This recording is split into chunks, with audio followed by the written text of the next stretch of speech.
Assalamualaikum warahmatullahi wabarakatuh. Nama saya Raden Evina Rasi Salamah, NPM 20132, kelas H. Di sini saya akan menjelaskan permasalahan bentuk badan usaha dalam RUU Cipta Kerja. Saya akan mengambil materi tentang polemik aturan pendirian PT dalam RUU Omnibus Law Cipta Lapangan Kerja. Salah satu yang akan diatur adalah pendirian PT yang bisa dilakukan oleh satu pihak. Rancangan Undang-Undang Omnibus Law Cipta Lapangan Kerja dipastikan masuk dalam program legislasi nasional atau Prolegnas tahun 2020. Salah satu fokus pembahasan dalam Omnibus Law Cipta Lapangan Kerja ini menyoal investasi dan perizinan, di mana satu di antaranya mengenai penyederhanaan pendirian perseroan terbatas atau PT.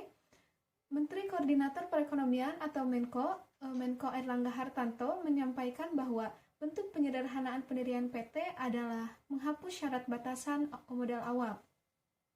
Bahkan untuk usaha kecil menengah, badan usaha satu pihak pun akan dimungkinkan dengan persetujuan usaha kecil dan menengah. Airlangga melanjutkan bahwa saat ini naskah akademik sudah selesai dan sebagian besar dari konten sudah disepakati. Berdasarkan dokumen naskah akademik dalam bab analisis dan evaluasi terkait pendukung ekosistem, penerapan starting a business dapat mengacu negara peringkat atas EODB, seperti Selandia Baru. Adapun muatan yang perlu diatur yaitu mengubah ketentuan Undang-Undang Perseroan Terbatas atau PT mengenai pendirian badan hukum yang dapat dilakukan oleh satu pihak dan tanpa minimal modal setor atau diserahkan kepada pendiri atas kesepakatan para pendiri. Mengubah ketentuan Undang-Undang Perseroan Terbatas, Undang-Undang Koperasi, Undang-Undang Jabatan Notaris mengenai akta pendirian badan hukum dengan kriteria tertentu dapat dilakukan oleh pemerintah melalui registrasi elektronik atau tanpa melalui akta notaris. Contoh penerapan registrasi elektronik di Singapura mencabut ketentuan CV dan persekutuan perdata dalam KUHD dan KUH Perdata dan menghapus UD dan mencabut ketentuan undang-undang wajib daftar perusahaan mengenai tanda daftar perusahaan atau telah ditampung dalam OSS. Merespon hal tersebut, Notaris Aulia Taufani menilai isu penghapusan modal untuk pendirian PT adalah isu lama. Kebijakan ini diambil oleh pemerintah guna memenuhi kriteria dari Bank Dunia sebagai bagian dari penilaian EODB terkait kemudahan memulai usaha.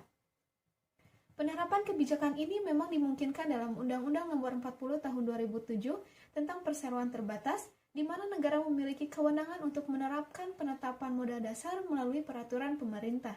Pertimbangan itu pula yang melahirkan peraturan pemerintah nomor 29 tahun 2016 tentang perubahan modal dasar perseroan terbatas. Omnibus Law juga mempertegas tentang penghapusan modal dasar pendirian PT tersebut.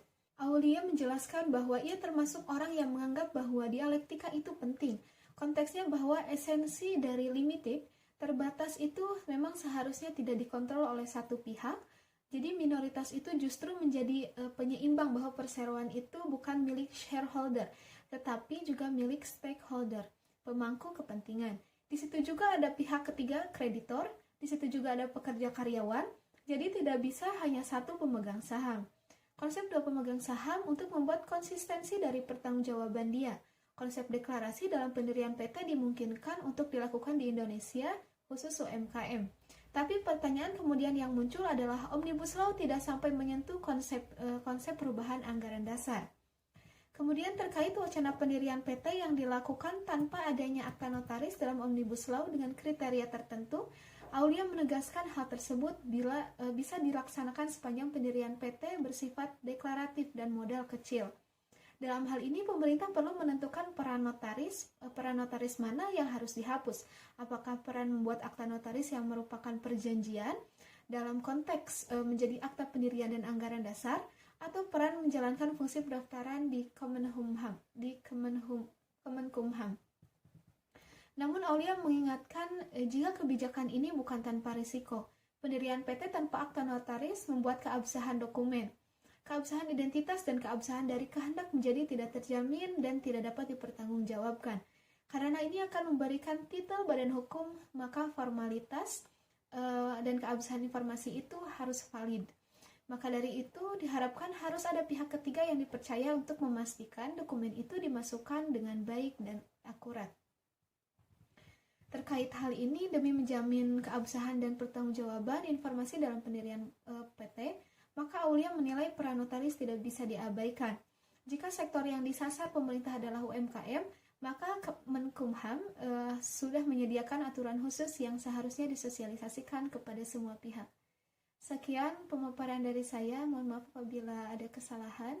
Wassalamualaikum warahmatullahi wabarakatuh.